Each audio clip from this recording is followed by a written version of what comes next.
नमस्कार मित्रों, स्वागत है आपका मेरे YouTube चैनल शुभम गुरुजी क्लासेज में। आज हम आपके लिए लेकर आए हैं एक नया वीडियो सिंथेसिस का एक नए टॉपिक के साथ, जिसको हम जानते हैं इन्फिनेटिव के नाम से।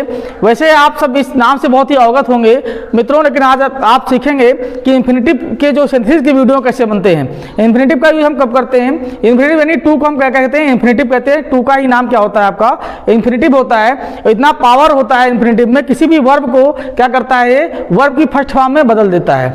लेकिन मित्रों आज हम जानेंगे कि इन्फिनेटिव का सही यूज क्या होता है, सिंथेसिस का कैसे यूज करते हैं। तो आइए मित्रों, सबसे पहले हम देखते हैं कि सिंथेसिस का यूज कैसे करते हैं। और साथ साथ निवेदन करूंगा कि अगर आप चैनल पर पहली बार विजिट कर रहे हैं तो कृपया चैनल को सब्सक्राइब जरूर कर दीजिए। आधी से आधी वीडियो को शेयर करें ताकि ज़्यादा से ज़्यादा लोगों को इस तरह के टॉपिक का लाभ मिल सके। तो मित्रों सबसे पहले हम बात करेंगे, अगर इन्फिनेटिव की बात करते हैं तो इन्फिनेटिव क्या होता है हमारा मित्रों? टू होता है। क्या होता है? टू प्लस वर्ब की फर्स्ट फॉर्म। ठीक है, क्या होता है? टू प्लस वर्ब की फर्स्ट फॉर्म को क्या कहते हैं? इन्फिनेटिव कहते हैं। अगर बात की जाए इन्फिनेटिव की तो इन्फिनेटिव कितने प्रकार के होते हैं? दो तरह के होते हैं। कितने तरह के होते हैं? दो तरह के होते हैं।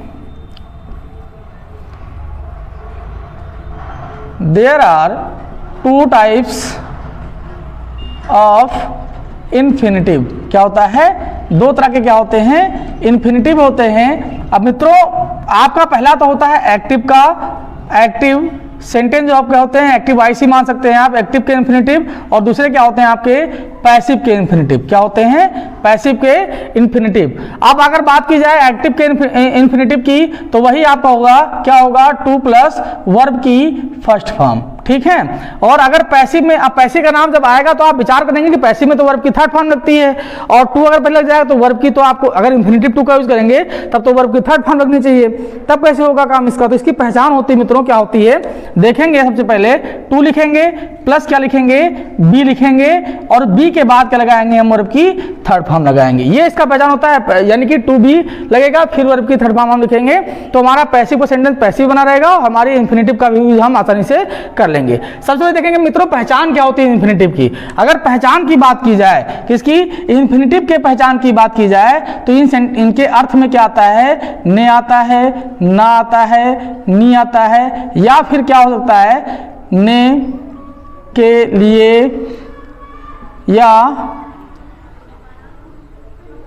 ना के लिए, ऐसे अर्थ आते हैं सेंटेंस में मित्रों। तो अगर और बात की जाए, मतलब ऐसे हिंदी में अर्थ आते हैं ने के लिए, ना के लिए, ना, नी, ने, क्योंकि बात वर्ब की जब होगी, जब इन्फिनेटिव की बात होगी तो वर्ब की पहचान ही होती है। ऐसे हिंदी के शब्द जिनमें ना, नी, ने आता है तो क्या होता है? वो वर्ब कहलाते हैं। ऐसे इन्फिनेटिव की बात भी हो रही है तो इनमें ऐसे अगर शब्द आपको मिल रहे हैं हिंदी के अर्थ निकालने पर तो क्या होगा? आपका सेंटेंस इन्फिनेटिव मान लिया जाएगा। और क्या मित्रों पहचान होती है इसकी? और पहचान क्या होती है? मैं और पहचान आपको बताता हूं। अगर आपको केवल पहचान देखनी है किसकी? इन्फिनेटिव की, तो और पहचान होती है कि जो आपका पहला सेंटेंस होता है, क्या होता है? यानी जो पहला सेंटेंस होता है और जो दूसरा सेंटेंस होता है, दो सेंटेंस होते हैं इसमें, तो दो या दो से अधिक सेंटेंस में हो सकते हैं, तो दोनों के सब्जेक्ट कैसे होंगे? एक जैसे होंगे। कैसे होंगे? दोनों के सब्जेक्ट एक जैसे होंगे। कैसे होंगे? एक जैसे होंगे। ठीक है। अब ये तो पहला नियम होगा, सब्जेक्ट कैसे होंगे? एक जैसे होंगे। दूसरा क्या होगा आपका? आप जानेंगे कि आपकी जो फाइनाइट वर्ब है, क्या है? फाइनाइट वर्ब, वो कैसी होगी? फाइनाइट वर्ब होती है मित्रों अलग अलग, यानी कि इनकी वर्ब भी सेम नहीं होती हैं। फाइनाइट वर्ब भी क्या होती है? अलग अलग होती है। तीसरा आपका जो सिस्टम रहेगा उसमें आपको सेंटेंस में क्या मिलेगा? आपको सेंटेंस में मिलेगा मित्रों ड्यूटी मिलेगी। क्या मिलेगी? ड्यूटी का मतलब हिंदी में क्या होता है? कर्तव्य होता है। यानी कि आपको कर्तव्य मिलेगा सेंटेंस में। क्या मिलेगा? आपको रीजन मिलेगा। क्या मिलेगा?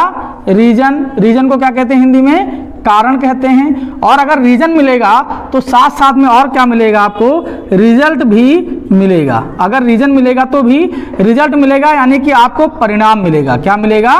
परिणाम मिलेगा। अगर ये तीन चीज़ आपको मिलती हैं तो फिर सेंटेंस क्या होगा आपका, इन्फिनिटिव होगा। यानी कि देखिए जब बोर्ड एग्जाम आप देने जाएंगे तो वहाँ लिख के नहीं देगा कि आप ये सेंटेंस दे रहा हूँ मैं, इसको इन्फिनिटिव में चेंज कर दीजिए। वो आपको कहेगा चेंज इनटू सिंपल सेंटेंस। तो सिंपल सेंटेंस तो को पहचान नहीं आएगी कि इन्फिनिटिव में बदलना है कि पार्टिसिपल में बदलना है, तो कैसे आप बदल देंगे भाई। तो आप पहले पहचान जानिए कि आपको अगर ये सब चीज़ें मिल रही हैं तो फिर सेंटेंस आपका क्या होगा, इन्फिनिटिव होगा और उसको हम इन्फिनिटिव में आराम से बदल लेंगे, यानी उसका आराम से सिंथेसिस बना लेंगे। ठीक है, तो अब सिंथेसिस की बात मैंने बताई थी कि दो या दो से अधिक सेंटेंस को एक सिंपल सेंटेंस में, कंपाउंड सेंटेंस में या कॉम्प्लेक्स सेंटेंस में बदलना क्या कहलाता है, सिंथेसिस कहलाता है। अभी फिलहाल हम सिंपल सेंटेंस पढ़ा रहे हैं आपको, तो सिंपल सेंटेंस में क्या पढ़ा रहे हैं, इन्फिनिटिव पढ़ा रहे हैं। तो फिर हम आगे बात करें अगर सेंटेंस में कि कैसे मान लेंगे। अब आइए कुछ एग्जाम्पल देख लेते हैं मित्रों इसके, कि कैसे आप जानेंगे कि ये वास्तव में सही मैं बता रहा हूँ कि आपको गलत बता रहा हूँ। तो कुछ एग्जाम्पल देखेंगे तभी जान पाएंगे ना।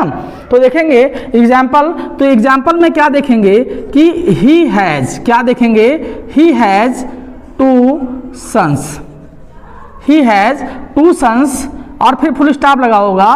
फिर सेकंड सेंटेंस क्या कहता है, he has to educate, he has to educate them. क्या होगा, देखो आप सेंटेंस देखेंगे तो पहला सेंटेंस क्या कह रहा है कि पहला सेंटेंस सब्जेक्ट जो है और दूसरा सेंटेंस का सब्जेक्ट जो है वो कैसा है, एक जैसा है कि पहला नियम जो आपको है मिल रहा है।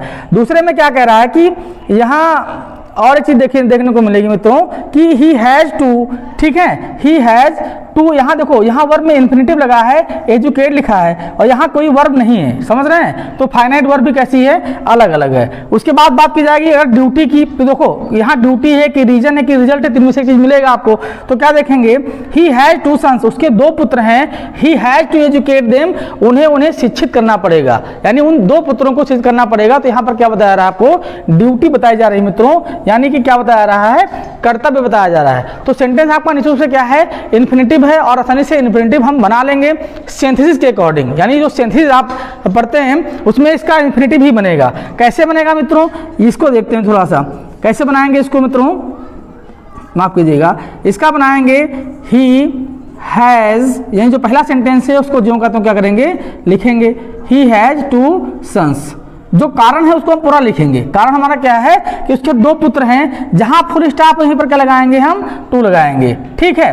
फिर देखेंगे इसका कर्तव्य क्या था, कर्तव्य था कि उनको पढ़ाना है, इतना ही तो कर्तव्य है सेंटेंस में। तो जो कर्तव्य है उसी को हम यहाँ लिखेंगे और कर्तव्य हमारा क्या है, एजुकेट है, क्या है, एजुकेट है, ही हैज़ टू एजुकेट, बस आपका सेंटेंस बन गया भाई। He has 2 sons to educate, उसके 2 पुत्र हैं किसके लिए, शिक्षित करने के लिए, यानी कि पढ़ाने के लिए।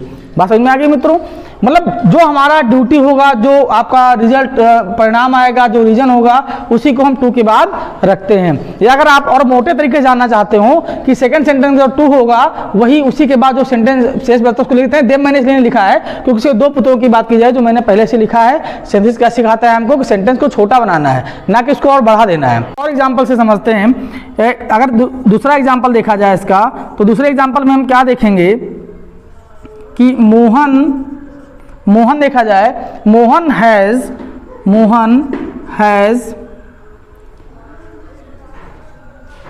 गॉन टू मार्केट, मोहन कहाँ गया, बाजार गया। फिर उसमें दूसरे सेंटेंस में क्या लिखा जाए कि ही हैज़ टू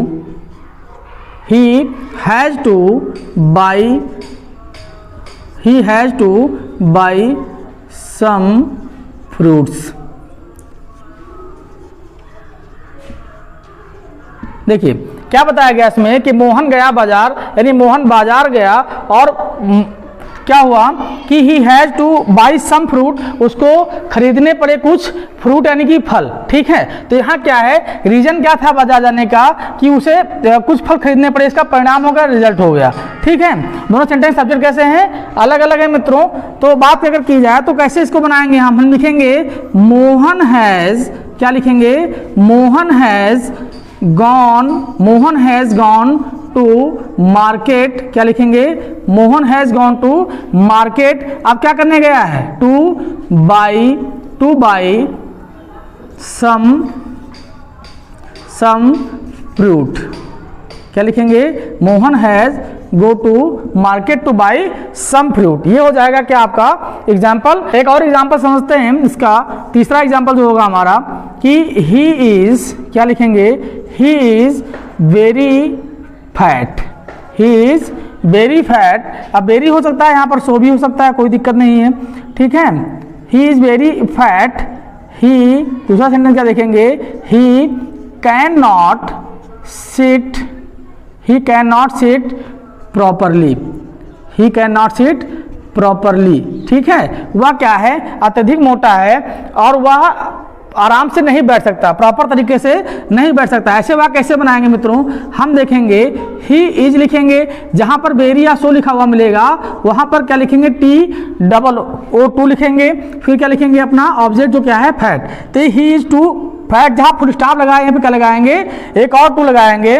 और चूंकि सेंटेंस में कैन नॉट लगाना नहीं है, इसका क्या लिखना है हमको, क्या लिखना है मित्रों, केवल जो कारण है क्यों नहीं, वो क्या है, वो अधिक फैट है, उसका कारण क्या है कि वो ठीक से बैठ नहीं सकता है, ये इसका कारण है। तो हम कारण को केवल लिखेंगे यहाँ पर, क्या कारण है उसका, कि वो अधिक मोटा है, तो कारण क्या है कि वो ठीक से बैठ नहीं पा रहा है, तो सिट प्रॉपरली लिख लेंगे केवल मित्रों।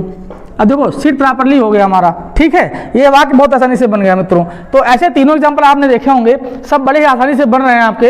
अगर आप इन तरह के नियमों को फॉलो करते हैं तो आपको इन्फिनिटी में कोई दिक्कत भविष्य में नहीं होने वाली है मित्रों। जैसा कि सेशन रहा आपको अवश्य पसंद आया होगा, अगर पसंद आया हो तो कृपया चैनल को सब्सक्राइब जरूर करिएगा, अधिक से अधिक शेयर करिएगा ताकि ज़्यादा लोगों को इसका लाभ मिल सके।